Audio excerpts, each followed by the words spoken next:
Hello दोस्तों, एक बार फिर से आप सभी का बहुत बहुत स्वागत है आपका अपना चैनल डेली मैथ्स में। दोस्तों आज के इस क्लास में हम सॉल्व करने वाले हैं मैथ्स के कुछ बहुत ही इंपॉर्टेंट क्वेश्चन जो अक्सर आपको प्रीवियस ईयर में पूछे गए हैं या फिर इसी प्रकार से क्वेश्चन पूछने के काफ़ी चांसेस होते हैं। दोस्तों आज का यह सभी क्वेश्चन आपका शिक्षक भर्ती हो, सीजी टेट हो, सी टेट हो, इन सभी एग्ज़ाम में कहीं ना कहीं पूछे गए क्वेश्चन हैं और इसी प्रकार से आपको आगामी एग्ज़ाम में पूछने के काफ़ी चांसेस हैं। तो आज का यह क्लास आप सभी के लिए बहुत ही इंपॉर्टेंट है। हर एक क्वेश्चन को बिल्कुल ध्यान से समझिएगा। हर एक क्वेश्चन को मैं सॉल्व करने का आपको ट्रिक बताऊंगा कि आप ट्रिक के माध्यम से कैसे कम टाइम में बिल्कुल आसानी से इस प्रकार के क्वेश्चन को बना सकते हो। इसीलिए दोस्तों आज की इस क्लास को हमने नाम दिया है फायर सॉल्यूशन। बिल्कुल हम शॉर्टकट तरीके से ही हर एक क्वेश्चन को हम सॉल्व करने का कोशिश करेंगे। तो फिर चलिए हम स्टार्ट करते हैं कोई देरी ना करते हुए। आज का यह क्लास हमारा क्वेश्चन नंबर फर्स्ट से। देखिए हमारा क्वेश्चन नंबर फर्स्ट है, यदि ए की आय बी की आय से 40% कम है तो बी की आय ए की आय से कितना प्रतिशत अधिक होगा, ये हमें पूछा गया है। देखिए ए की आय है, अगर वो उसकी आय बी की आय से 40% कम है तो जाहिर सी बात है कि बी की आय जो है ए की आय से अधिक होगा। और कितना प्रतिशत अधिक होगा ये चीज़ हमें पूछा गया है। तो देखिए इस टाइप से क्वेश्चन में आपने अक्सर देखा होगा कि ये कितना प्रतिशत अधिक या फिर कितना प्रतिशत कम करके क्वेश्चन पूछता है। ठीक है, मतलब प्रतिशत में अधिक या फिर प्रतिशत में कमी करके आपको क्वेश्चन पूछेगा। तो देखिए इसका हम तरीका समझ लेते हैं, इसका हम ट्रिक समझ लेते हैं कि इस प्रकार से क्वेश्चन हमारा कैसे बनता है। इसी के साथ दोस्तों अगर आप टीचर भर्ती की तैयारी कर रहे हैं तो उसके लिए हमने मैथ्स का न्यूमेरिकल क्लास, मैथ्स का पेडागोजी क्लास और हमने पूरा साइंस क्लास को पूरा कंप्लीट सिलेबस के अकॉर्डिंग पूरा कंप्लीट करा दिया है, नए नए ट्रिक के माध्यम से, नए नए कंसेप्ट के माध्यम से। तो आप उन सभी वीडियो को जरूर देखिए ताकि आपका शिक्षक भर्ती के लिए मैथ्स पूरा कंप्लीट हो जाए 30 में 30 नंबर का। अब देखिए हम आ जाते हैं अब क्वेश्चन पर। देखिए इसमें क्या पूछा गया दोस्तों, कितना प्रतिशत अधिक है, मतलब प्रतिशत में अधिकता। ठीक है, कितना प्रतिशत अधिक है ये हमें पूछा गया है। तो देखिए इसका सिर्फ और सिर्फ एक ही कंडीशन होता है, एक ही फॉर्मूला होता है। ये क्या होता है दोस्तों, जब आपको दर दिया गया हो। ठीक है, ये जो 40% हमें दिया गया है ये क्या है दोस्तों, आपका दर, रेट। ठीक है, यह है आपका दर। तो जब हमें दर दिया हो और प्रतिशत में अधिकता हो या फिर प्रतिशत में कमी हो, ये निकालने के लिए हमारा फॉर्मूला क्या हो जाता है, तो ये होता है दोस्तों R/100 - R। ठीक है, क्योंकि हमें चाहिए दोस्तों प्रतिशत में, तो इसीलिए इसमें हमें करना पड़ेगा गुणा में 100। ठीक है, इसीलिए इसमें हमने कर दिया दोस्तों गुणा में 100। यहाँ पर देखिए ये क्या निकल रहा है दोस्तों, हमारा प्रतिशत अधिक। यहीं पर अगर प्रतिशत में अगर कमी पूछता तब के कंडीशन में बस हमें कुछ नहीं करना, बस यहाँ पर ये जो साइन है वही चेंज हो जाएगा, बाकी फॉर्मूला सेम रहेगा। ठीक है, यहाँ पर जो भी यहाँ पर ये जो साइन है, जैसे कि यहाँ पर माइनस है, तो प्रतिशत में अगर अधिक हमें पूछेगा तो ये माइनस रहेगा, प्रतिशत में अगर कमी पूछेगा तो ये हमारा प्लस रहेगा। बस इतना ही कंसेप्ट है इस प्रकार के क्वेश्चन को बनाने का। तो देखिए हम डायरेक्ट इसको फॉर्मूला पे रखते हैं। आर का वैल्यू कितना दिया गया दोस्तों, ये हमें दिया गया है 40 अपॉन में देखिए 100 माइनस आर, मतलब 100 माइनस 40 करूँगा तो कितना आ जाएगा, ये हमारा आ जाएगा दोस्तों 60। ठीक है, गुणा में क्या हो जाएगा 100। देखिए बिल्कुल शॉर्टकट तरीके से आप ऐसे क्वेश्चन को बना सकते हो अगर आपको ये फॉर्मूला, यह तरीका पता हो तो। ठीक है, उसके बाद हमें कुछ नहीं करना, बस हमें सिंपल सा कैलकुलेशन करना है। अब यहाँ पर देखिए आपको समझाने के लिए मैं इसको आराम से सॉल्व करूँगा ताकि सभी मेरे भाई मेरे बहन जितने लोग भी तैयारी कर रहे हैं सभी को बिल्कुल अच्छे से समझ में आ जाए। इसीलिए मैं इसको पूरा आराम से आपको सॉल्व करके बताऊँगा। अब देखिए यहाँ से ऊपर से नीचे कट जाएगा। ठीक है, ऊपर से नीचे कटेगा तो यहाँ से देखिए 1 0 से 1 0 कट गया। ये क्या हो जाएगा दोस्तों, 2 2 4, 2 3 6। ठीक उसी प्रकार ये और हमारा आगे कटेगा क्या, नहीं कटेगा तो इसको हम कर देते हैं गुणा। देखिए 2 × 100 मतलब ये कितना हो जाएगा दोस्तों, ये हो जाएगा 200, 200/3। अब यहाँ पर 200 को अगर मैं 3 से भाग करता हूँ तो ये हमारा कितना आ जाएगा दोस्तों, ये आ जाएगा हमारा 16 सही 2/3। ठीक है, 16 सही 2/3 और ये किस में आ जाएगा, प्रतिशत में। और यही चीज़ हमें पूछा गया है। ठीक है, ये हो जाएगा हमारा आंसर। अब देखिए कई बच्चे यहाँ भी कंफ्यूज हो जाते हैं कि ये 200/3 को हम 16 सही 2/3 कैसे लिखें। तो इसको भी आइए हम देखिए बना करके देख लेते हैं। 200/3। ठीक है, 200/3 तो ये कितने बार में जाएगा, देखिए कितने बार में जाएगा दोस्तों, 3 × 18, कितना बचा 2 बचा, 0 नीचे आ गया, फिर से 3 छक्के कितना बचा दोस्तों, यह बच गया 18। यहाँ पर ये कितना बचा 2। मतलब इसको हम और किस प्रकार से लिख सकते हैं, इसको मैं लिख सकता हूँ 66, 66 सही 2/3। ठीक है, तो इसको हम किस प्रकार से लिख सकते हैं, 200/3 को हम 66 सही 2/3, माफ़ कीजिएगा यहाँ पर मैं इसको 16 लिख दिया। ये आ जाएगा दोस्तों आपका 66 सही 2/3%। और यही क्या हो जाएगा हमारा आंसर आपका किस में दिया है, ऑप्शन नंबर सी में। तो बिल्कुल इसी प्रकार से क्वेश्चन आपको देखने को मिलेंगे। चलिए हम देखते हैं हमारा अगला क्वेश्चन क्या दिया है। क्वेश्चन नंबर 2 देखिए, किस साधारण ब्याज की दर से कोई धनराशि 15 वर्षों में 4 गुना हो जाएगी, ये हमें पूछा गया है। देखिए आज के इस सेशन में हमने मिक्स टाइप के क्वेश्चन लिया गया है। ठीक है, सभी टॉपिक से आपका क्वेश्चन कवर होगा, इसीलिए आप हर एक क्वेश्चन को बिल्कुल ध्यान से समझिए। इसी प्रकार से इसी पैटर्न में आपको एग्जाम में मैथ्स का क्वेश्चन देखने को मिलेगा। अब देखिए दोस्तों, इसमें क्या बोला है कि किस साधारण ब्याज की दर से कोई धनराशि जो है वो 15 वर्षों में 4 गुना हो जाएगी, ये हमें पूछा गया है। अब देखिए इसका आपने कई सारा कंसेप्ट, कई सारा फॉर्मूला आपने इसको सॉल्व किया होगा। ठीक है, लेकिन आज मैं आपको इसका बहुत ही अच्छा ट्रिक बताने वाला हूँ, आप इसको बिल्कुल ध्यान से समझिएगा। देखिए कभी भी इस प्रकार से क्वेश्चन आ जाए, इसमें देखिए क्या दिया कि कोई धनराशि क्या है ये हमें नहीं पता। ठीक है, तो यहाँ पर मैं मान लेता हूँ दोस्तों, वह धनराशि है मान लीजिए 100 रुपये, क्योंकि कोई भी चीज़ अपने आप में 100% होता है, तो इसीलिए उस धनराशि को हम मान लेते हैं दोस्तों 100%, मतलब ये हो जाएगा दोस्तों 100 रुपये। अब देखिए क्या बोल रहे हैं कि ये जो 100 रुपये की धनराशि है वो 15 वर्षों में 4 गुना हो जाएगी। ठीक है, समय कितना दिया गया है दोस्तों, समय दिया गया है 15 वर्ष, समय हमें दिया गया है 15 वर्ष। ये 15 वर्ष में 4 गुना हो जाएगी, मतलब पहले वो 100 रुपये था, 15 वर्ष बाद वो 4 गुना हो जाएगा, मतलब 100 से कितना हो जाएगा दोस्तों, 4 गुना, मतलब ये हो जाएगा दोस्तों 400। ठीक है, बस इतना ही कंसेप्ट आपको समझना है। इसके बाद देखिए यहाँ पर क्या हो रहा है, ये जो 100 रुपये है ये तो हमारा मूलधन है, ये जो 100 रुपये है ये हमारा मूलधन है। उसके बाद ये 15 साल बाद ये 100 रुपये से बढ़ करके 400 रुपये हो गया। अब मान लीजिए मैं इस 400 से इस 100 को अगर मैं माइनस कर देता हूँ तो हमें कितना मिल जाएगा दोस्तों, हमें मिल जाएगा 300। और ये 300 रुपये क्या है, ये है हमारा ब्याज। ठीक है, क्योंकि यहाँ पर वह धनराशि 100 रुपये था, 15 वर्ष में इस 100 रुपये में 300 रुपये एक्स्ट्रा ब्याज बढ़कर वह राशि जो है 400 रुपये हो गया। मतलब ये 300 क्या है दोस्तों, यह है हमारा ब्याज, जिसको हम बोलते हैं सिंपल इंटरेस्ट। अब यहाँ पर देखिए हमें सिंपल इंटरेस्ट मिल गया, ब्याज मिल गया, मूलधन मिल गया, समय मिल गया। अब हमें यहाँ पर क्वेश्चन में क्या पूछा गया है दोस्तों, दर पूछा गया है। तो एक फार्मूला आपने पढ़ा ही होगा, ब्याज बराबर आपका क्या होता है, मूलधन गुणित दर गुणित समय बटे 100। ठीक है, देखिए उस फार्मूला को मैं लिख देता हूँ। ब्याज जिसको बोला जाता है दोस्तों SI मूल, तो SI बराबर क्या होता है, मूलधन गुणित दर गुणित समय और बटे में क्या हो जाएगा 100। यहाँ पर देखिए ब्याज भी आपको दिया गया है, मूलधन भी आपको दिया गया है, समय भी आपको दिया गया है, तो आप आसानी से बिल्कुल यहाँ पर दर निकाल सकते हो। ठीक है, बस इतना ही कंसेप्ट इसमें हमें जानना है। अब यहाँ से देखिए आप चाहो तो इसको फॉर्मूला लगा कर भी बना सकते हो, या फिर दोस्तों यहाँ पर ये जो ब्याज हमें प्राप्त होता है, ब्याज कितना प्राप्त हुआ, ये हमें प्राप्त हुआ 300। जो ब्याज प्राप्त होता है उसको हम अगर समय से भाग कर देते हैं तो हमारा क्या निकल के आ जाता है दोस्तों, रेट ऑफ इंटरेस्ट। ठीक है, तो इस 300 को मैं अगर 15 से भाग कर दूं तो देखिए कितने बार में जाएगा, ये हो जाएगा 15 एकम 15, ये हो जाएगा 15 दूने 30। ये कितने बार में गया, ये गया दोस्तों हमारा 20 बार में। ठीक है, और यही 20 क्या हो जाएगा दोस्तों, हमारा रेट ऑफ इंटरेस्ट, जो कि हमें क्वेश्चन में पूछा गया है। तो ऐसे क्वेश्चन को आप चाहो तो इस प्रकार से फॉर्मूला से भी बना सकते हो, या फिर आप चाहो तो इसको बिल्कुल शॉर्ट ट्रिक माध्यम से भी बना सकते हो। तो इसका राइट आंसर कौन सा हो जाएगा दोस्तों, आपका ऑप्शन नंबर ए हमारा 20% हो जाएगा। इसी प्रकार से हम हर एक क्वेश्चन को बिल्कुल नए नए ट्रिक के माध्यम से सॉल्व करने की कोशिश करेंगे। तो आप बिल्कुल वीडियो के लास्ट तक जरूर बने रहिएगा। और अगर आपको हमारा वीडियो पसंद आता है दोस्तों तो उसको लाइक ज़रूर कीजिएगा, और आपके जितने भी दोस्त हैं, आपके जितने भी सहपाठी हैं, सभी को हमारा वीडियो शेयर जरूर कीजिए। तो फिर चलिए हम चलते हैं हमारा अगला क्वेश्चन में, क्वेश्चन नंबर 3। देखिए उस ट्रिक को समझाने के लिए आपके लिए मैं एक और क्वेश्चन लेकर आया हूँ। उसी प्रकार से देखिए क्या दिया है, कोई धनराशि 5 वर्ष में दुगनी हो जाती है तो कितने वर्ष में 25 गुना हो जाएगी, ये हमें पूछा गया है। अब यहाँ पर देखिए कोई धनराशि बोला है तो उस धनराशि को हम मान लेते हैं दोस्तों 100।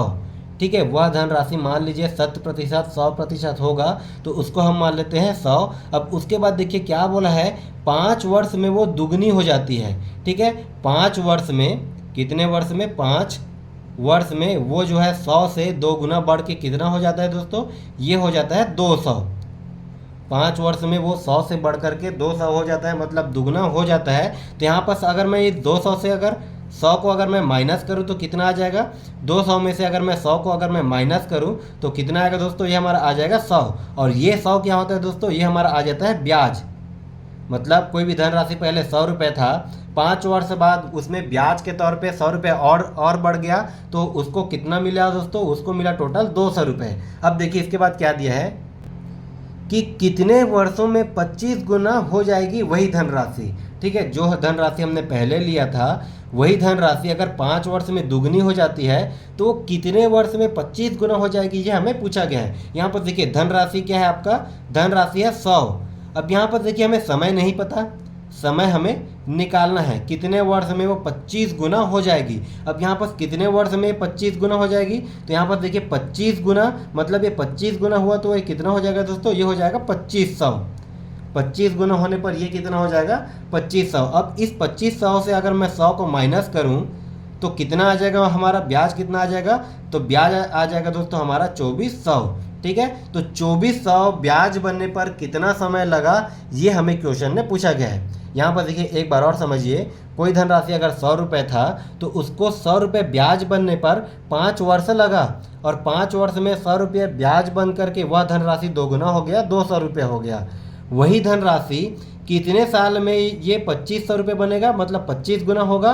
तो यहाँ पर देखिए 2400 रुपये ये ब्याज बन रहा है और ये 25 गुना हो रहा है। अब कितने समय में हो रहा है, तो ये निकालने के लिए हम क्या करेंगे, तो यहाँ पर देखिए 100 रुपये बनने में कितना समय लग गया दोस्तों, उसको 5 वर्ष। ठीक है, 100 रुपये बनने में इसको लग गया 5 वर्ष। तो ये 24 का देखिए 24 गुणित अगर मैं 5 कर देता हूँ तो 24 गुणित 5 करने पर कितना आएगा दोस्तों, ये हमारा आ जाएगा 120। और यही 120 हमारा क्या निकल के आ जाएगा दोस्तों, 120 वर्ष। ये हमारा हो जाएगा आंसर। ठीक है, बिल्कुल शॉर्टकट तरीका है ऐसे क्वेश्चन को बनाने का, बस आप इस क्वेश्चन के कंसेप्ट को समझिए, कोई ज़्यादा बहुत बड़ा कैलकुलेशन करने की ज़रूरत नहीं है। यहाँ पर कौन सा ऑप्शन आ जाएगा आपका, ऑप्शन नंबर बी, 120 वर्ष। देखिए दोस्तों, आज का जितना भी क्वेश्चन है इसको मैं सिर्फ और सिर्फ शॉर्ट ट्रिक माध्यम से आपको समझा रहा हूँ। इन सभी क्वेश्चन को, इसी प्रकार के क्वेश्चन का अगर आपको टाइप को अगर सॉल्व करना है तो हमने इसको पूरा चैप्टर वाइज जो है इसको आपको ट्रेडिशनल मेथड से भी सॉल्व करके बताया हुआ है और शॉर्ट ट्रिक मेथड दोनों से भी आपको सॉल्व करके बताया हुआ है वीडियो में, एकदम बेसिक से एकदम जीरो लेवल से। तो आप वहाँ से जाकर भी कहीं भी देख सकते हैं। अगर आपको पूरा जीरो लेवल से मैथ्स सीखना है तो आप निश्चिंत रहिए, आपके लिए हमने सिलेबस के अकॉर्डिंग पूरा टॉपिक वाइज उसके लिए वीडियो बनाया हुआ है, तो आप उन सभी वीडियो को जा करके जरूर देख सकते हैं। ठीक है, तो फिर चलिए हम देखते हैं हमारा अगला क्वेश्चन क्या दिया। क्वेश्चन नंबर 4 देखिए, आपका अनुपात और समानुपात से रिलेटेड क्वेश्चन है। क्या दिया है, ए बी तथा सी का अनुपात क्रमशः 3:4:5 है और तीनों का योग 14,400 है, तो बी का हिस्सा क्या होगा, ये हमें निकालना है। देखिए इस टाइप का क्वेश्चन मैंने आपको अनुपात और समानुपात में बहुत ही अच्छे तरीके से बताया हुआ है, तो आप उस वीडियो को जा करके जरूर देखिए, उससे आपको काफ़ी हेल्प मिलने वाला है। अब यहाँ पर देखिए दोस्तों, कभी भी इस प्रकार से क्वेश्चन आ जाए और आपको अगर पूछा जाए कि बी का हिस्सा क्या होगा, ए का हिस्सा क्या होगा या फिर सी का हिस्सा क्या होगा, तो इसका सिर्फ और सिर्फ एक ही कंसेप्ट आप याद रखिएगा। देखिए क्या होता है, हमारा तीनों का अनुपात हमें कितना दिया गया है, बिल्कुल ध्यान से समझिएगा। तीनों का अनुपात दिया गया हमें 3:4:5। ठीक है, तीनों का अनुपात हमें दिया गया है 3:4:5। अगर मैं इन अनुपातों का योग करूं तो कितना आ जाएगा दोस्तों, 4 3 7 7 और 5 12। इन तीनों अनुपातों का अगर मैं योग करूं तो कितना आ जाएगा, ये हमारा निकल करके आ जाएगा 12। अब देखिए इन तीनों का योग, ये जो हमें अनुपात के रूप में दिया गया है, तीनों का योग करने पर कितना आ रहा है, तो यह आ रहा है हमारा 14,400।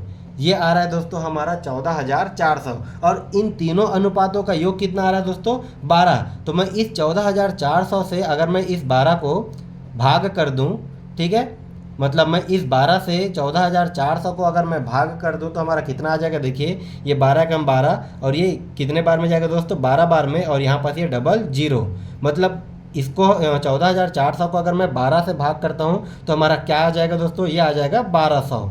अब यहाँ पर देखिए, जिसका भी हिस्सा पूछा रहेगा, यहाँ पर किसका हिस्सा पूछा है दोस्तों, बी का हिस्सा। तो जिसका भी हिस्सा पूछा रहेगा और हमारे ये भाग करने पर जितना भी वैल्यू आया है, तो उस हिस्से को, जो हिस्सा पूछा गया है उस हिस्से को ला करके इस वैल्यू से अगर हम गुणा कर देते हैं तो ये हमारा वो हिस्सा निकल जाएगा। जैसे कि यहाँ पर किसका हिस्सा पूछा है दोस्तों, बी का हिस्सा हमें पूछा गया है। तो यहाँ पर देखिए बी का अनुपात कौन सा है, 3:4:5। तो बी का अनुपात कौन सा है दोस्तों, बी का अनुपात है आपका 4। तो ये हो जाएगा 4 गुणा, और भाग करने पर कितना है दोस्तों, ये हमारा आ गया 1200। तो यहाँ पर देखिए 1200 गुणित 4 करने पर क्या आ जाएगा, 12 चौक 48।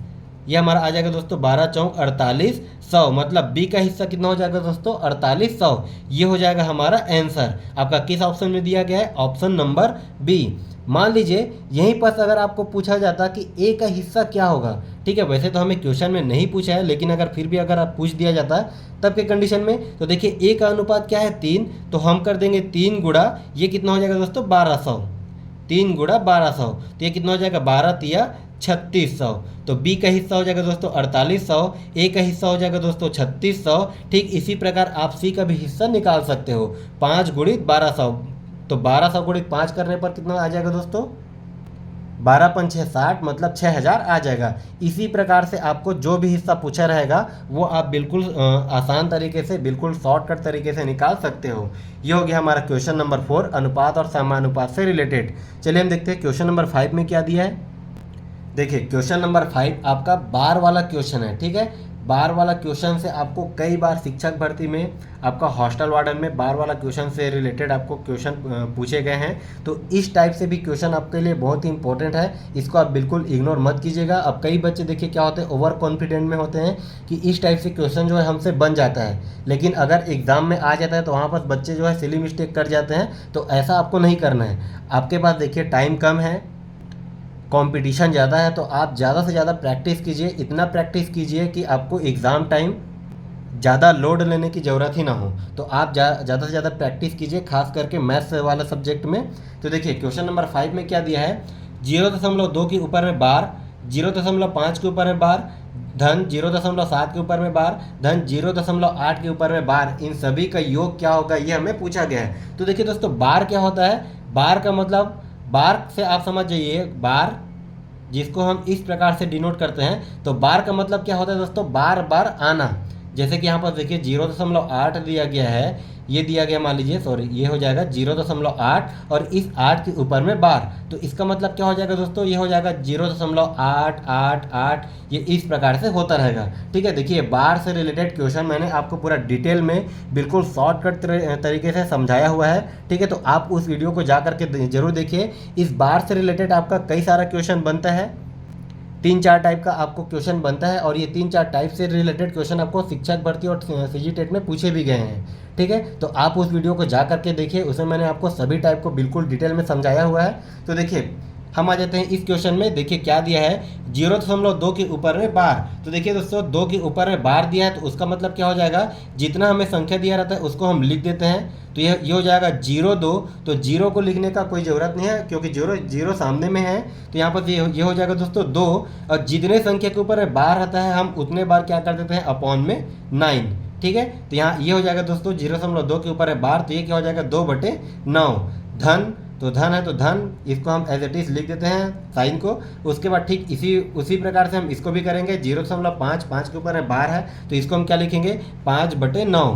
तो ये धन है तो फिर से धन, 0.7 और 7 के ऊपर है बार है, तो इसको हम क्या करेंगे दोस्तों 7/9। ये तो आपका बहुत ही सिंपल सा क्वेश्चन है। उसके बाद धन 0.8 के ऊपर है बार है, तो इसको हम क्या लिखेंगे दोस्तों 8/9। ठीक है, ये आपका बहुत ही सिंपल सा क्वेश्चन है। तो ऐसे क्वेश्चन को आपको बनाने में मुश्किल से 5 से 10 सेकंड लगने चाहिए।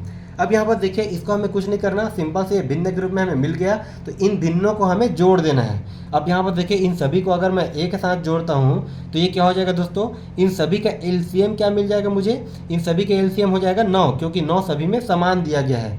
यहाँ पर देखिए ये क्या हो जाएगा 2, धन 5, धन 7, धन 8। ठीक है, अब यहाँ पर अगर मैं इसको जोड़ता हूँ, 5 2 7, 7 और 7 14, 14 और 8 कितना आ जाएगा दोस्तों, ये हमारा आ जाएगा 22। कितना आ जाएगा 22, और ये 22/9। ठीक है। अब 22/9 तो हमारा हो जाएगा आंसर, लेकिन देखिए हमें ऑप्शन में बार के रूप में भी दिया गया है, तो 22/9 को मैं और किस प्रकार से लिख सकता हूँ, देखिए 22/9 का मतलब क्या हो जाएगा दोस्तों, 22/9। तो यहाँ पर देखिए कितना हो जाएगा, 9 दूने 18, कितना हो जाएगा दोस्तों, 9 दूने 18। अब यहाँ पर 22 से अगर मैं 18 को माइनस करूँ तो कितना बच जाएगा दोस्तों, ये बच जाएगा 4। अब यहाँ पर देखिए अगर मैं दशमलव लगा दूँ तो ये हो जाएगा 0। उसके बाद कितना हो जाएगा दोस्तों, 9 चौक 36, 9 चौक 36, ये फिर से कितना बचेगा 4, दशमलव लगा है फिर से 0 आ जाएगा, फिर से 9 चौक 36, ठीक है। मतलब ये 36 से हमारा 4 बचते जाएगा, मतलब ये प्रोसेस कभी ख़त्म नहीं होगा। तो इसका आंसर क्या आ जाएगा दोस्तों, इसका आंसर आ जाएगा 2.444, ये इस प्रकार से रिपीट होते जाएगा। रिपीट होते जाता है तो उसको हम क्या लिखते हैं, उसको हम लिखते हैं शॉर्टकट तरीके से 2.4 और ये 4 के ऊपर में बार, जो भी संख्या रिपीट होते रहता है उसके ऊपर में हम लिख देते हैं बार। तो इसका राइट आंसर क्या आ जाएगा दोस्तों, 2.4 और ये 4 के ऊपर में बार, ये हो जाएगा हमारा आंसर। देखिए आपका किस ऑप्शन में दिया गया है, ऑप्शन नंबर बी में। तो बिल्कुल इसी प्रकार से क्वेश्चन आपको देखने को मिलेंगे, बहुत ही आसान से क्वेश्चन आएंगे, बिल्कुल भी आपको घबराने की ज़रूरत बिल्कुल नहीं है। देखिए हमारा अगला क्वेश्चन क्या दिया है, क्वेश्चन नंबर 6। तो यहाँ पर देखिए दोस्तों फिर से बार वाला क्वेश्चन आ गया हमारा। देखिए क्या दिया है, 0.09 और ये 0.9 के ऊपर है बार, गुणा 7.3 और ये 3 के ऊपर है बार का मान क्या होगा, ये हमें पूछा गया है, ठीक है। ये भी आपका सेम उसी टाइप से क्वेश्चन है। देखिए यहाँ पर मैं आपको बार बार बोलूँगा तो ये बार से रिलेटेड जो भी क्वेश्चन आता है उसमें आपका 3 से लेके 4 टाइप ही बनता है, ठीक है। और ये 3 से लेके 4 टाइप बिल्कुल आसान होते हैं, बिल्कुल आसान से बनते हैं, इन सभी में एक ही कंसेप्ट लगता है। तो आप उस बार वाले वीडियो को जा करके जरूर देखिए, क्योंकि इस टाइप से क्वेश्चन आपका बहुत ही इंपॉर्टेंट होता है। अब यहाँ पर देखिए 0.09 और ये 0.9 के ऊपर है बार है, इसको मैं और किस प्रकार से लिख सकता हूँ दोस्तों, ये हो जाएगा देखिए 009, मतलब ये हो जाएगा 9, ठीक है। सामने में 00, इसको हमें लिखने की ज़रूरत नहीं है।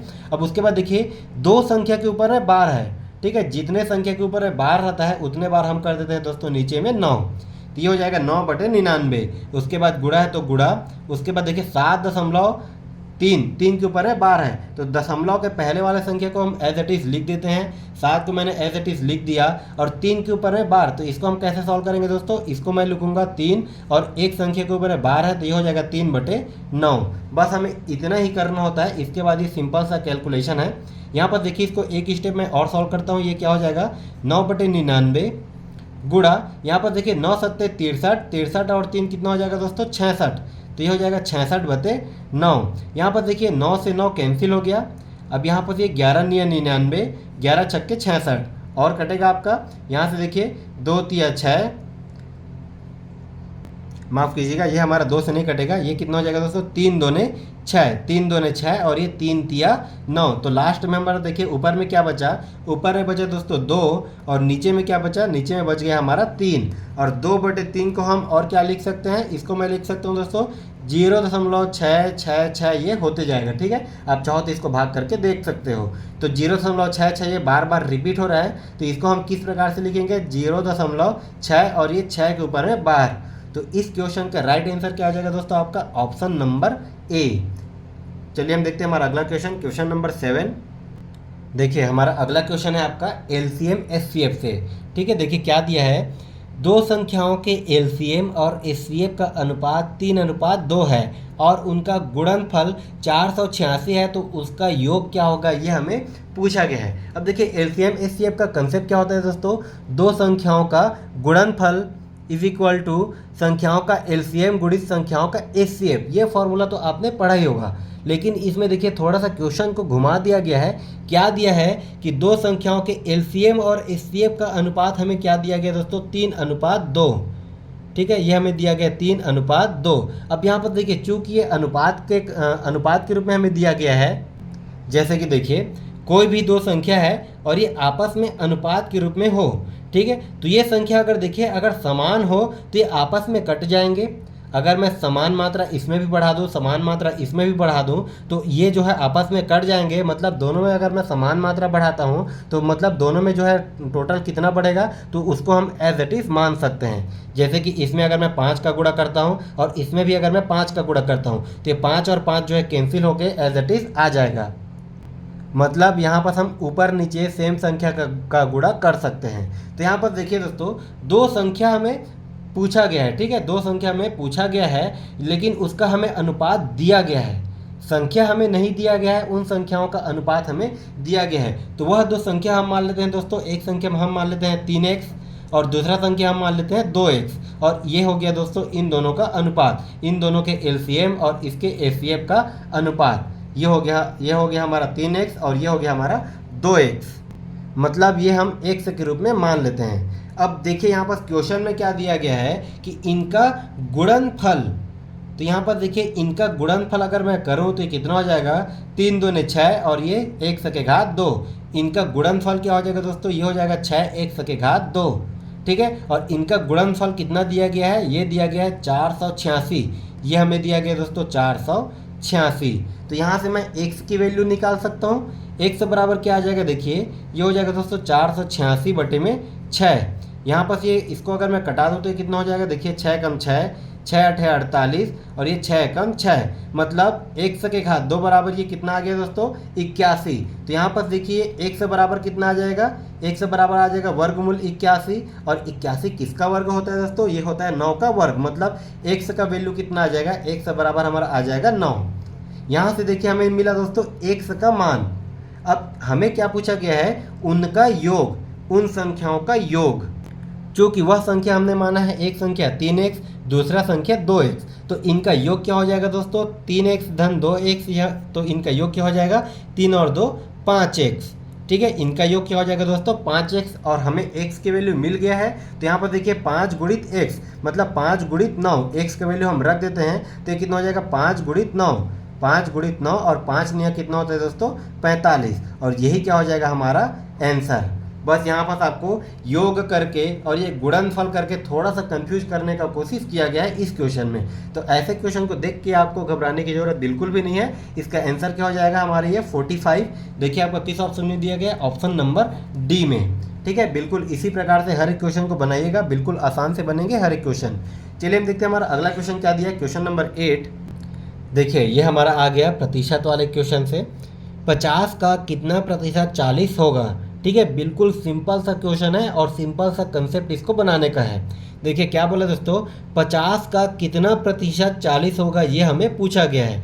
अब देखिए इसका कंसेप्ट क्या है, इसको आप समझिए। 50 का कितना प्रतिशत, यहाँ पर देखिए एक चीज़ आप बिल्कुल ध्यान दीजिएगा, ठीक है। जब मैंने आपको प्रतिशत वाला चैप्टर पढ़ाया तो उसमें भी मैंने इसका ट्रिक आपको बहुत ही अच्छे तरीके से समझा दिया था। तो देखिए जिसके साथ दोस्तों का लगा रहता है वो आ जाता है नीचे में। तो किसके साथ का लगा है, 50 के साथ का लगा है, तो ये 50 आ जाएगा दोस्तों नीचे में, ठीक है। अब यहाँ पर जो प्रतिशत हमें दिया रहता है वो आ जाता है दोस्तों ऊपर में, ये हो जाएगा दोस्तों हमारा ऊपर में। तो ये हो गया 40 बटे 50। अब कई बच्चे इसमें कंफ्यूज हो जाते हैं, कई बच्चे इसको 50 बटे 40 कर लेते हैं, कई बच्चे जो है 40 बटे 50 ही कर लेते हैं, कई बच्चे इसको जोड़ भी देते हैं, ठीक है। तो ऐसे आपको कंफ्यूज नहीं होना कभी भी। ये 50 का कितना प्रतिशत 40 होगा, 100 का कितना प्रतिशत 20 होगा, 85 का कितना प्रतिशत 75 होगा, ऐसे अगर आपको क्वेश्चन पूछ दिया जाए तो जिसके साथ भी का लगा रहेगा वो आ जाएगा दोस्तों नीचे में, और जो प्रतिशत हमें दिया रहेगा वो आ जाएगा ऊपर में। चूंकि हमें प्रतिशत में निकालना है तो इसमें मैं कर दूंगा दोस्तों 100 का गुणा, ठीक है। बस इसको सॉल्व कर देना है और हमारा आंसर आ जाएगा। तो यहाँ पर देखिए कितना हो जाएगा, ये 50 एकम 50 और ये 50 दूने 100, तो 40 दूने कितना हो जाएगा दोस्तों, 40 दूने ये हो जाएगा 80%। तो 50 का 80% जो है वो 40 हो जाएगा। हमारा आंसर देखिए किस में दिया गया, ऑप्शन नंबर ए में। बिल्कुल इसी प्रकार से बनाइएगा, कभी भी आपको ये प्रतिशत का अगर इस प्रकार से क्वेश्चन पूछता है तो। चलिए हमारा अगला क्वेश्चन क्या दिया, क्वेश्चन नंबर 9। एक समबाहु त्रिभुज की भुजा 10 है तो क्षेत्रफल ज्ञात कीजिए। अब देखिए सिंपल सा आपको फॉर्मूला बेस्ड क्वेश्चन पूछा गया है। क्या बोला है दोस्तों, एक समबाहु त्रिभुज की भुजा हमें दिया गया है। मान लीजिए इसका भुजा को हम मान लेते हैं ए बराबर हमें दिया गया है दोस्तों 10, तो इसका क्षेत्रफल ज्ञात कीजिए। तो समबाहु त्रिभुज का क्षेत्रफल, समबाहु त्रिभुज का क्षेत्रफल एरिया बराबर क्या हो जाता है दोस्तों, बिल्कुल सिंपल सा फॉर्मूला है। ये होता है वर्गमूल 3/4 गुणित भुजा का वर्ग, ठीक है। तो भुजा हमने क्या मान लिया है ए, तो ये हो जाएगा दोस्तों ए का वर्ग। तो समबाहु त्रिभुज का क्षेत्रफल क्या हो जाता है दोस्तों, वर्गमूल 3/4 गुणित भुजा का घात 2, ये हो जाता है समबाहु त्रिभुज का क्षेत्रफल। बिल्कुल इसको आप ध्यान रखिएगा।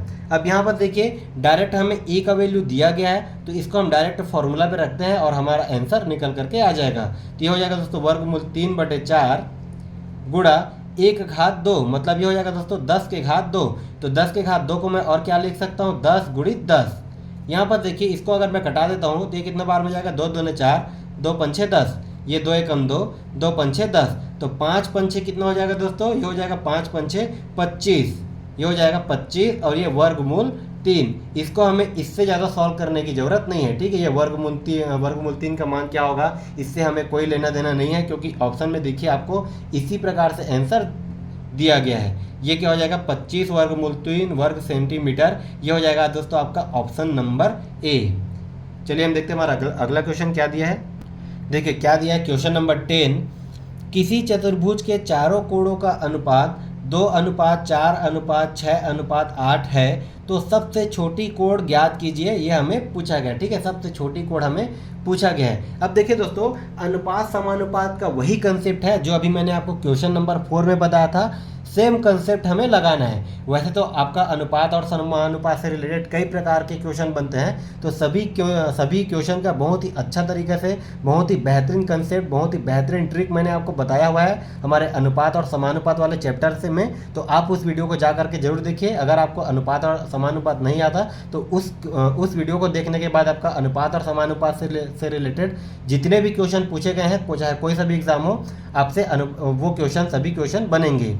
तो देखिए इसमें क्या दिया है दोस्तों कि किसी चतुर्भुज के चारों कोणों का अनुपात ये हमें दिया गया है। अब देखिए चतुर्भुज के कंडीशन में हमारा क्या होता है, चतुर्भुज के चारों कोणों का योग कितना होता है दोस्तों, ये तो हमें पता ही है। चतुर्भुज है, उसके चारों कोणों का योग कितना होता है, तो इसके चारों कोणों का योग होता है दोस्तों 360 अंश।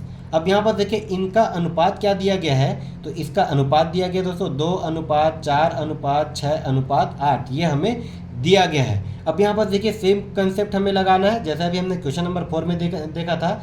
इन सभी का मैं कर देता हूँ दोस्तों योग, ठीक है। तो इन सभी को अगर मैं जोड़ दूंगा तो ये कितना हो जाएगा, देखिए 8 तो 10, 10 से 16 और 16 और ये 4 कितना हो जाएगा 20, ठीक है। तो इन सभी का योग कितना हो जाएगा दोस्तों 20। अब यहाँ पर देखिए क्वेश्चन नंबर 4 में योग आपको पहले से दिया गया था, लेकिन इसमें आपको योग नहीं दिया गया है। योग हमने निकाला दोस्तों हमारे कंसेप्ट के बेस पे। चतुर्भुज के चारों कोणों का योग कितना होता है, 360 अंश होता है। तो इस 360 को अगर मैं 20 से भाग कर दूं तो ये कितना हो जाएगा, देखिए ये हो जाएगा दोस्तों 18। ये हमारा निकल करके आएगा दोस्तों 18। अब देखिए जितनी बार भाग जाएगी उसको हम जो चीज़ पूछा रहेगा उसी से कर देंगे गुणा, ठीक है। इसमें देखिए हमें क्या पूछा है, सबसे छोटी कोण ज्ञात कीजिए। सबसे छोटी कोण हमें पूछा गया है, तो जाहिर सी बात है यहाँ से हम पहचान कर सकते हैं कि कौन सी कोण सबसे छोटी होगी कि कौन सी कोण सबसे बड़ी होगी, ठीक है। क्योंकि यहाँ पर ये देखिए 2:4:6 और ये 8 में हमें दिया गया है। सभी का अनुपात जो है अलग अलग है, तो हम सबसे छोटी कोण निकाल सकते हैं और सबसे बड़ी कोण निकाल सकते हैं। तो सबसे छोटी कोण का अनुपात क्या हो जाएगा दोस्तों, ये हो जाएगा 2, और यही हमें पूछा गया है। तो यहाँ पर क्या हो जाएगा 2 गुणित 18। तो 2 गुणित 18 करने पर हमारा कितना आ जाएगा, ये हमारा आ जाएगा दोस्तों 36 अंश, ठीक है। और यही क्या हो जाएगा हमारा आंसर। ये देखिए आपका किस ऑप्शन में दिया गया है, ऑप्शन नंबर सी में। यहीं पर दोस्तों अगर आपको पूछा गया होता कि सबसे बड़ी कोण क्या हो जाएगी, तो यहाँ पर क्या हो जाता है दोस्तों, हम कर देते हैं 8 से गुणा, मतलब 8 गुणित 18, और जो आंसर हमारा निकल करके आता वो हो जाता हमारा सबसे बड़ा कोण, ठीक है। तो ये हो गया दोस्तों आपका क्वेश्चन नंबर 10 अनुपात और समानुपात से रिलेटेड प्रश्न। चलिए हम देखते हैं क्वेश्चन नंबर 11 में क्या दिया है। देखिए क्वेश्चन नंबर 11 आपका क्या दिया गया है, यदि 4 सम संख्याओं का योग 484 है तो छोटी संख्या ज्ञात करें। देखिए क्वेश्चन देखने से आपको बिल्कुल छोटा सा लगेगा, लेकिन इस क्वेश्चन में आपका बहुत ही बड़ा कंसेप्ट है, उसको आप बिल्कुल ध्यान से समझिएगा, ठीक है। बस वो बोलने का बड़ा है, वैसे उसमें कुछ रखा नहीं है। देखिए दोस्तों इसको बनाने का शॉर्टकट तरीका मैंने आपको औसत वाले चैप्टर है बहुत ही अच्छे तरीके से समझा दिया है। देखिए क्या दिया है आपको, 4 सम संख्या हो या फिर विषम संख्या हो या फिर आपको क्रमागत संख्या कुछ भी पूछा रहेगा, अब यहाँ पर देखिए उसका औसत अगर हमें दिया गया हो तो औसत क्या हो जाता है दोस्तों, उसका मध्यमान। ठीक है, औसत क्या हो जाता है, उसका मध्यमान, मतलब उसके बीच का वैल्यू। तो ये क्या हो जाएगा दोस्तों, देखिए 484। लेकिन यहाँ पर एक चीज़ आप ध्यान दीजिएगा, उसका जो मैंने आपको ट्रिक बताया था वो ट्रिक आपका कहाँ पर लागू होगा दोस्तों, अगर आपको दिया रहेगा औसत। लेकिन यहाँ पर हमें क्या दिया गया है, यहाँ पर हमें दिया गया है इन संख्याओं का योग। ठीक है, तो इन संख्याओं का योग हमें दिया गया है 484। तो इस 484 को जो टोटल नंबर ऑफ संख्या है, ठीक है, जो भी टोटल हमें जो भी हमारे पास संख्या है उससे हम कर देंगे दोस्तों भाग। तो 484 को अगर मैं 4 से भाग कर दूं तो ये कितना आ जाएगा, देखिए ये हो जाएगा, देखिए 4 एकम 4, ये भी 4 एकम 4, 4 दूने 8, 4 एकम 4, मतलब कितने बार में गया दोस्तों, 121 बार में गया। ये 121 क्या हो जाएगा, इन चार संख्याओं का औसत। और ये इन संख्याओं का औसत, ये औसत ही क्या हो जाता है दोस्तों, इसका मध्यमान। ठीक है, मतलब इसके बीच का वैल्यू। तो ये अगर बीच का वैल्यू है दोस्तों तो इसके आगे कोई दो संख्या आएगा और इसके पहले कोई दो संख्या आएगा। अब इस संख्या को हम क्यों नहीं लेंगे, क्योंकि इसमें देखिए क्या पूछा है, चार सम संख्या, और ये हमारा विषम संख्या है। ठीक है, विषम संख्या जो है औसत हो सकता है, विषम संख्या जो है मध्यमान हो सकता है सम संख्याओं का। तो यहाँ पर देखिए चार सम संख्या कौन कौन सा आएगा, 121 के अगर मैं बाद देखूँ तो ये क्या आ जाएगा दोस्तों, 121 के बाद में क्या आ जाएगा, ये 122, ये हमारा आ जाएगा 122। 122 के बाद में क्या आ जाएगा, देखिए ये आ जाएगा दोस्तों सम संख्या 124। ठीक इसी प्रकार 121 से पहले सम संख्या क्या निकल के आ जाएगा, ये हमारा आ जाएगा दोस्तों 120, और 120 से पहले सम संख्या क्या निकल के आ जाएगा, ये हमारा आ जाएगा दोस्तों 118। ठीक है, यहाँ पर देखिए चार सम संख्या हमें पूछा गया था, ये पहला सम संख्या है, ये आपका दूसरा सम संख्या है, ये आपका तीसरा सम संख्या है, और ये आपका है आपका दोस्तों चौथा सम संख्या है। ठीक है, और इन चारों सम संख्याओं का औसत क्या निकल के आ जाएगा, 121। लेकिन हमें इसमें चार सम संख्या पूछा गया है। ठीक है, देखिए हमें क्वेश्चन में क्या पूछा है, सबसे छोटी संख्या। ठीक है, तो यहाँ पर देखिए सबसे छोटी संख्या क्या निकल के आ जाएगी, यह है हमारा 118। ठीक इसी प्रकार अगर हमें इसमें सबसे बड़ी संख्या पूछ दिया होता तो इसका आंसर क्या हो जाएगा दोस्तों, 124। ठीक है, कोई से भी अगर हमें पूछ दिया जाए। इसी में देखिए कई क्वेश्चन ऐसे भी होते हैं कि इन संख्याओं को आरोही क्रम में सजाने पर या फिर अवरोही क्रम में सजाने पर दूसरी संख्या क्या हो जाएगी या फिर पहली संख्या क्या हो जाएगी, तो इस प्रकार से भी क्वेश्चन बनता है। तो इसका राइट आंसर क्या हो जाएगा आपका, ऑप्शन नंबर ए 118। ये हो गया आपका आंसर। ठीक है, बिल्कुल आसान, इसी तरीके से आपको क्वेश्चन पूछेंगे, बस आप क्वेश्चन के कंसेप्ट को समझते चलिएगा। चलिए हम चलते हैं हमारा अगला क्वेश्चन, क्वेश्चन नंबर 12 पे। हमारा क्वेश्चन नंबर 12 क्या दिया गया है, देखिए क्या दिया है, ए और बी किसी काम को 16 दिन में करते हैं, बी और सी उसी काम को 24 दिन में करते हैं, और तीनों मिलकर उस काम को 12 दिन में करते हैं। तो ए और सी मिलकर उस काम को कितने दिन में करेंगे, ये हमें पूछा गया है। देखिए इस प्रकार से के क्वेश्चन को देख करके घबराने की बिल्कुल भी ज़रूरत नहीं है, बिल्कुल भी आसान होते हैं इस प्रकार के क्वेश्चन। देखिए बिल्कुल ध्यान से समझते चलिएगा। क्या दिया है, ए और बी किसी काम को 16 दिन में करते हैं। अगर ए और बी दोनों मिल गए तो किसी काम को ये 16 दिन में कर लेते हैं। ठीक उसी प्रकार बी और सी अगर मिल गए तो उसी काम को 24 दिन में कर लेते हैं। बी और सी अगर मिल गए तो उसी काम को 24 दिन में कर लेते हैं। ठीक उसी प्रकार तीनों अगर मिल गए तो उस काम को 12 ही दिन में कर लेते हैं। मतलब ए और बी और ये सी तीनों अगर मिल गए तो उसी काम को दोस्तों 12 दिन में कर लेते हैं। ये हमें क्वेश्चन में दिया गया है। तो यहाँ पर देखिए सबसे पहला हमारा काम क्या होता है, इन तीनों का हम निकाल लेते हैं दोस्तों कॉमन ऐसा नंबर जो इन तीनों के काम को सेटिस्फाइड करे। मतलब यहाँ पर हम इन तीनों का निकालेंगे दोस्तों एलसीएम। अब यहाँ पर देखिए 16, 24 और 12 का अगर मैं एलसीएम निकालूं तो 12 जो है ये 12 के पहाड़ा में 24 आता है, तो 24 का मैं अगर पहाड़ा पढ़ते हो तो ये हो जाएगा दोस्तों 24 दूने 48। चूँकि हमारा 16 या 48 होता है तो इन तीनों का एलसीएम क्या हो जाएगा दोस्तों, ये हमारा हो जाएगा 48। ठीक है, और ये 48 मैं कैसे लाया सिर्फ और सिर्फ देख करके, तो इसका भी वीडियो मैंने आपको एलसीएम और एचसीएफ वाले में बहुत ही अच्छे तरीके से इसका मैंने ट्रिक बता दिया है। तो इस वीडियो का भी लिंक आपको डिस्क्रिप्शन बॉक्स में मिल जाएगा, आप उसको जा करके जरूर देखिए। अब यहाँ पर देखिए इन तीनों का कॉमन नंबर हमें मिल गया दोस्तों 48। अब यहाँ पर हम क्या करते हैं, एक दिन का काम निकाल लेते हैं। ठीक है, तो ए और बी जो है एक दिन में कितना काम करेंगे, तो जो टोटल काम है तो उसके इस टोटल काम से इसके कैपेसिटी को अगर मैं भाग कर दूं तो कितना हो जाएगा दोस्तों, 16 तिया 48। मतलब ए और बी जो है एक दिन में 3 काम करेंगे। ठीक उसी प्रकार बी और सी एक दिन में कितना काम करेंगे, तो ये बी और सी एक दिन में कितना काम करेंगे दोस्तों, 2 काम, क्योंकि ये हो जाएगा 24 दूने 48 अगर मैं भाग करता हूँ तो। ठीक इसी प्रकार तीनों का एक दिन का काम कितना हो जाएगा, तो 48 से मैं अगर मैं 12 को भाग करूँगा तो कितना हो जाएगा दोस्तों, 12 चौक 48। ये निकल गया इन तीनों को कंडीशन में एक एक दिन का काम। अब ये तो हमारा हो गया दोस्तों बिल्कुल सिंपल सा बेसिक। अब हमें क्वेश्चन में क्या पूछा गया है ये हम निकालते हैं। देखिए क्वेश्चन में क्या पूछा गया है कि ए और सी मिलकर उस काम को कितने दिन में करेंगे। ठीक है, तो ये ए और सी अगर मिल गए तो उस काम को कितने दिन में करेंगे, मतलब ए और सी का हमें वैल्यू निकालना है। तो ए और सी का हम वैल्यू कैसे निकाल सकते हैं, देखिए हम यही से ए और सी का वैल्यू निकाल सकते हैं। यहाँ से देखिए दोस्तों ये दिया है ए प्लस बी प्लस सी, मतलब ए प्लस बी, और ए प्लस बी का वैल्यू हमें कितना दिया गया है, देखिए ए प्लस बी का वैल्यू हमें दिया गया है 3। ठीक है, तो इन तीनों के वैल्यू से ए प्लस बी प्लस सी के वैल्यू से अगर मैं ए प्लस बी के वैल्यू को मैं अगर माइनस कर देता हूँ, मतलब 4 में से अगर मैं 3 को घटा देता हूँ तो ये हमारा सी का कैपेसिटी निकल करके आ जाएगा। ठीक है, बिल्कुल जो चीज़ मैं बोल रहा हूँ उसको आप ध्यान से समझिए। यहाँ पर देखिए ए प्लस बी प्लस सी तीनों का वैल्यू हमें दिया गया है 4। अगर इन तीनों के वैल्यू से अगर मैं ए प्लस बी के वैल्यू को अगर मैं घटा दूँ तो सिर्फ और सिर्फ सी का वैल्यू बचेगा। सी का वैल्यू कितना बचेगा दोस्तों, तो सी का वैल्यू बचेगा, देखिए तीनों का वैल्यू कितना है 4। इस 4 से मैं ए प्लस बी के वैल्यू को अगर मैं घटा दूँ तो हो जाएगा 4 माइनस 3, तो सी का वैल्यू कितना मिल जाएगा, ये हमारा मिल जाएगा दोस्तों 1। ठीक है, यहाँ पर मैं वैल्यू करके बोल रहा हूँ, ये वैल्यू नहीं है, ये है दोस्तों सी का काम। ठीक है, तो यहाँ पर सी का कितना काम मिल गया, सी का जो है 1 काम मिल गया।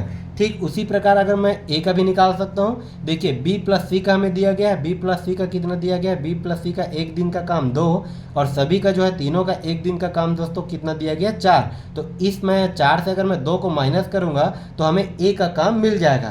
तो यहाँ पर देखिए 4 माइनस अगर मैं 2 करता हूँ तो कितना बच जाएगा दोस्तों 2, और ये 2 क्या होगा दोस्तों, ये होगा ए का काम। यहाँ से देखिए मुझे ए का काम भी मिल गया और ये सी का काम भी मिल गया। ठीक है, बिल्कुल ध्यान से समझिए, आपको समझाने के लिए बस इतना टाइम लग रहा है। अगर आप इस कंसेप्ट को समझ गए तो इस प्रकार से क्वेश्चन आप जो है बिल्कुल आसानी से बना सकते हो। ठीक है, और इस टाइप से क्वेश्चन, इस टॉपिक से आपका कार्य और समय से आपको 2 से 3 क्वेश्चन देखने को मिलेंगे ही मिलेंगे। यहाँ से देखिए अब हमें ए का कैपेसिटी मिल गया, सी का कैपेसिटी मिल गया, और हमें क्या पूछे दोस्तों, ए और सी मिलकर उस काम को कितने दिन में करेंगे। अब देखिए टोटल काम हमारे पास क्या है दोस्तों, टोटल काम है 48, और यहाँ पास ए और सी अगर मिल रहे हैं मतलब ए प्लस सी, तो ए प्लस सी करने पर ये हमारा कितना आ जाएगा दोस्तों, 2 और 1 3। ठीक है, 2 और 1 3, मतलब ए और सी दोनों का कैपेसिटी कितना हो जाएगा, एक दिन का कैपेसिटी 3, और टोटल काम हमारे पास क्या है दोस्तों, टोटल काम है 48। तो इनके कैपेसिटी से अगर मैं टोटल काम को अगर मैं डिवाइड कर दूं इस टोटल कैपेसिटी से, मैं ए और सी के एक दिन की कैपेसिटी से अगर मैं डिवाइड कर दूं तो कितना आ जाएगा, देखिए ये हमारा आ जाएगा दोस्तों 16 तिया 48। तो ए और सी मिल करके इस टोटल काम को कितने दिन में करेंगे दोस्तों, 16 दिन में करेंगे। ये हो जाएगा आपका आंसर ऑप्शन नंबर डी में। ठीक है, ये हो गया हमारा आंसर। बिल्कुल इसी प्रकार से, इसी कंसेप्ट से आपको ऐसे क्वेश्चन को बनाना है। चलिए हम देखते हैं हमारा अगला क्वेश्चन इसी टॉपिक से रिलेटेड क्या दिया है। देखिए क्या दिया है, ए और बी किसी काम को 12 दिन में कर सकते हैं। यदि ए अकेला 24 दिन में कर सकता है तो बी अकेला उसे कितने दिन में करेगा, ये हमें पूछा गया है। देखिए इसमें भी हमें वही कंसेप्ट करना है दोस्तों। देखिए क्या दिया है, ए और बी मतलब ए प्लस बी किसी काम को 12 दिन में कर रहे हैं और ए अकेला उसे 24 दिन में कर लेता है। ए अगर अकेला काम करता है तो ये उस काम को कितने दिन में करेगा, 24 दिन में करेगा। तो बी उस काम को कितने दिन में कर पाएगा, ये हमें पूछा गया है। तो देखिए सबसे पहला काम इसका हम निकाल लेते हैं एलसीएम। तो 12 और 24 का एलसीएम हो जाएगा दोस्तों, ये हो जाएगा 24। अब यहाँ पास अगर मैं एक दिन का निकालूँ, दोनों का अगर मैं एक एक दिन का निकालूँ तो ए प्लस बी का एक दिन का कितना हो जाएगा, तो ये हो जाएगा दोस्तों 12 दूने 24। ए और बी दोनों मिलकर एक दिन में 2 काम करेंगे और ए जो है एक दिन में कितना काम करेगा, ए जो है एक दिन में 1 काम ही करेगा। यहाँ पर देखिए आप, मुझे ए का कैपेसिटी मिल गया, ए का एक दिन का काम मिल गया दोस्तों 1, और ए प्लस बी दोनों का एक दिन का काम हमें दिया गया है 2। तो इस ए प्लस बी से अगर मैं ए की कैपेसिटी को अगर मैं माइनस कर दूं तो मुझे मिल जाएगा दोस्तों बी का कैपेसिटी। मतलब यहाँ पर ये 2 माइनस 1, बी का कैपेसिटी कितना निकल जाएगा, तो बी का कैपेसिटी निकलेगा दोस्तों 2 माइनस 1, तो बी का एक दिन का काम कितना निकल के आ जाएगा 1। ठीक है, अब यहाँ पर हमें अगर बी का एक दिन का काम मिल गया तो बी को उस पूरे काम को करने में कितने दिन लगेंगे ये हम बिल्कुल आसानी से निकाल सकते हैं। देखिए पूरा काम कितना है दोस्तों, पूरा काम है 24, क्योंकि बी जो है एक दिन में एक काम कर रहा है तो पूरे काम को कितने में करेगा, तो 24/1, तो पूरे काम को ये कितने में करेगा दोस्तों, 24 दिन में करेगा। ठीक है, पूरे काम को करने में इसको 24 दिन लग जाएंगे। ये हो जाएगा आपका आंसर ऑप्शन नंबर ए। देखिए अगला क्वेश्चन क्या दिया है, कोई व्यक्ति 2 रुपये में 15 की दर से सेब खरीदता है और 3 रुपये में 5 की दर से बेच देता है, तो कितना प्रतिशत लाभ होगा ये हमें पूछा गया है। ठीक है, तो बिल्कुल इसका भी शॉर्ट ट्रिक समझिए, शॉर्ट ट्रिक से इसको हम समझते हैं। देखिए कैसे बनेगा इस प्रकार से क्वेश्चन कि कोई व्यक्ति 2 रुपये में 15 सेब खरीदता है और 3 रुपये में 5 की दर से बेच देता है। अब देखिए 2 रुपये में वो 15 सेब खरीदेगा और 3 रुपये में वो 5 सेब बेचेगा, तो जाहिर सी बात है उसको लाभ होगा। ठीक है, और चूंकि हमें यहाँ पास लाभ ही पूछा गया है, कितना प्रतिशत लाभ होगा और लाभ ही हमें पूछा गया है, तो ऐसे क्वेश्चन का हम देखिए कैसे बनाएंगे। यहाँ पास हम लिख देते हैं इसका दर। देखिए 2 रुपये में ये 15 सेब खरीद रहा है और ये 3 रुपये में 5 की दर से बेच रहा है। ठीक है, 2 रुपये में 15 सेब खरीद रहा है, 3 रुपये में 5 की दर से खरीद रहा है। तो देखिए इसका ट्रिक क्या होता है दोस्तों, लाभ प्रतिशत अगर आपको निकालना हो, लाभ प्रतिशत अगर आपको निकालना हो तब की कंडीशन में हम क्या करेंगे, देखिए इसको हम कर देते हैं दोस्तों तिरिया गुणा 15 तिया क्या हो जाएगा, 15 तिया 45, ये हो गया दोस्तों 15 तिया 45 माइनस। ठीक है, इसको हम कर देते हैं 3 को 15 के साथ गुणा। ठीक उसी प्रकार हम कर देंगे दोस्तों 5 को 2 के साथ गुणा, तो ये कितना हो जाएगा 5 दूने 10, ये हो जाएगा 5 दूने 10। अब देखिए जो चीज़ माइनस में होता रहेगा उसी को हम एज इट इज नीचे में लिख देते हैं। ठीक है, तो ये 5 दूने 10 हुआ था माइनस, तो उसी 10 को हम ले करके उठा करके नीचे में लिख दिए। अब यहाँ पर देखिए चूंकि हमें निकालना है प्रतिशत में, तो इसमें हम कर देंगे दोस्तों गुणा में 100। बस यही कंसेप्ट को आप बिल्कुल याद रखिएगा। अगर आपको हानि प्रतिशत निकालना होता तब की कंडीशन में यह हो जाता दोस्तों आपका प्लस में, हमें लाभ प्रतिशत पूछा गया है तो ये हो जाएगा दोस्तों हमारा माइनस में। बस यही कंसेप्ट हमारा है। ठीक है, यहाँ पर देखिए इसको हम कर देंगे तिरिया गुणा, तो ये हो जाएगा 15 तिया 45 माइनस, ये हो जाएगा दोस्तों 5 दूने 10। जो चीज़ माइनस होते रहेगा या फिर जो चीज़ प्लस होते रहेगा उसी को हम लिख देंगे नीचे में। अब इसको अगर मैं सॉल्व करता हूँ तो देखिए कितना हो जाएगा, 45 में से अगर ये 10 मैं माइनस करूँ तो कितना हो जाएगा दोस्तों, ये हो जाएगा हमारा 35, ये हो जाएगा 35/10 और ये गुणा में 100। यहाँ से देखिए 1 0 से 1 0 कट गया, तो 35 × 10 करने पर ये हमारा कितना आ जाएगा दोस्तों, ये आ जाएगा 350। चूँकि हम निकाल रहे हैं लाभ प्रतिशत तो ये 350 क्या आ जाएगा दोस्तों हमारा प्रतिशत। मतलब कोई व्यक्ति अगर 2 रुपये में 15 की दर से सेब खरीदता है और 3 रुपये में 5 की दर से बेच देता है, तो उसको सीधा सीधा 350% का लाभ होगा। ठीक है, आपका ऑप्शन नंबर ए में इसका आंसर दिया गया है। ठीक है, तो बिल्कुल आसान से बनते हैं इस प्रकार से क्वेश्चन। कभी भी आपको इस प्रकार से क्वेश्चन को देख के घबराने की बिल्कुल ज़रूरत नहीं है। अगर आप डेली हमारे चैनल डेली मैथ्स से अगर आप मैथ्स सीख रहे हैं तो आपको कोई से भी क्वेश्चन, खास करके गणित के क्वेश्चन को देख करके घबराने की ज़रूरत बिल्कुल भी नहीं है। ठीक है, हमने हर एक क्वेश्चन को सॉल्व करने का बिल्कुल आसान से भी आसान तरीका आपको बताया हुआ है। हमारे हर एक वीडियो में आसान से आसान कंसेप्ट, आसान से आसान ट्रिक आपको बताया हुआ है। ठीक है, तो आप उन सभी वीडियो को जा करके बिल्कुल देखिएगा। अगर आपको लगता है कि आपका गणित जो है वीक है तो आप उन सभी वीडियो को जा करके जरूर देखिए। तो चलिए हम देखते हैं हमारा अगला क्वेश्चन क्या दिया है। क्वेश्चन नंबर 15 देखिए क्या दिया है, 20 संख्याओं का औसत 22.5 है, गलती से 25 की जगह -25 ले लिया गया, तो औसत क्या होगा ये हमें पूछा गया है। ठीक है, देखिए इसका भी हम देखते हैं दोस्तों ट्रिक, बिल्कुल ध्यान से समझिएगा। देखिए क्या दिया है, यहाँ पर क्या गलती कर रहा है दोस्तों, 25 की जगह में वो -25 लिख रहा है, मतलब डिफरेंस कितने का आ रहा है। देखिए इसको हम समझते हैं, इसको देखिए ये हमारा दोस्तों 0, इधर आता है हमारा पॉजिटिव, यहाँ पर देखिए हम 25 तक ही लेते हैं। एक होता है दोस्तों आपका प्लस का 25 और एक होता है आपका निगेटिव साइड, यहाँ पर कहीं पर आएगा दोस्तों आपका माइनस का 25। अब देखिए वो 25 की जगह में गलती से -25 लिख देता है। ठीक है, तो टोटल कितने का डिफरेंस होगा, यहाँ से देखिए अगर मैं -25 से लेकर +25 तक जाऊँ तो कितने का डिफरेंस होगा दोस्तों। पहले -25 से अगर मैं 0 तक जाऊँ तो मुझे 25 कदम चलना पड़ेगा, उसके बाद फिर से अगर मैं 25 कदम चलूँगा तभी मैं +25 में पहुँचूँगा। मतलब टोटल कितने का डिफरेंस आ रहा है, टोटल 50 का डिफरेंस आ रहा है। ठीक है, टोटल 50 का डिफरेंस आ रहा है अगर वो +25 को वो -25 लिख दिया तो। ठीक है, टोटल उसमें जो है 50 का डिफरेंस आ रहा है, मतलब टोटल उसने पूरा 50 को एक्स्ट्रा करके ले लिया। अब देखिए हमारा कितना है दोस्तों, टोटल डिफरेंस 50। अब इस 50 का हम क्या करेंगे, देखिए जो भी संख्या हमें दिया रहेगा, जितने भी संख्या का औसत हमें दिया रहेगा, उस संख्या को हम कर देते हैं दोस्तों डिवाइड। तो ये हो जाएगा दोस्तों 50/20। यहाँ से ये देखिए 0 से 0 कैंसिल हो गया, तो ये हमारा आ गया 5/2। और 5/2 को हम और किस प्रकार से लिख सकते हैं, 2.5 के रूप में लिख सकते हैं। अब यहाँ से देखिए दोस्तों, ये डिवाइड करने का मतलब क्या है, अगर 50 को हम इस 20 संख्या में अगर बांटे तो हर एक को वो 2.5 जो है मिलेगा। और हमें क्वेश्चन में क्या पूछा गया है कि नया एवरेज, नया औसत क्या होगा। ठीक है, तो देखिए नया औसत क्या हो जाएगा दोस्तों, देखिए पहले औसत क्या दिया गया था हमारा 22.5। पहले औसत क्या था दोस्तों 22.5, लेकिन यहाँ पर ये क्या कर दिया, देखिए माइनस की ओर गया। ठीक है, चूंकि ये 25 को ये लिख दिया दोस्तों -25, तो 22.5 में देखिए एक का एवरेज कितना आ रहा है दोस्तों 2.5। तो इसी 22.5 में अगर मैं इस 2.5 को जोड़ दूं तो ये कितना हो जाएगा, ये 22 और 2 24, 24.5 और ये 5 जोड़ेगा तो हमारा कितना आ जाएगा दोस्तों 25। कितना आ जाएगा 25। तो नया औसत कितना निकल के आ जाएगा दोस्तों, ये हमारा आ जाएगा 25, जो कि होगा हमारा आंसर आपका। देखिए किस में दिया गया है, ऑप्शन नंबर ए में। ठीक है, ये हो जाएगा हमारा आंसर।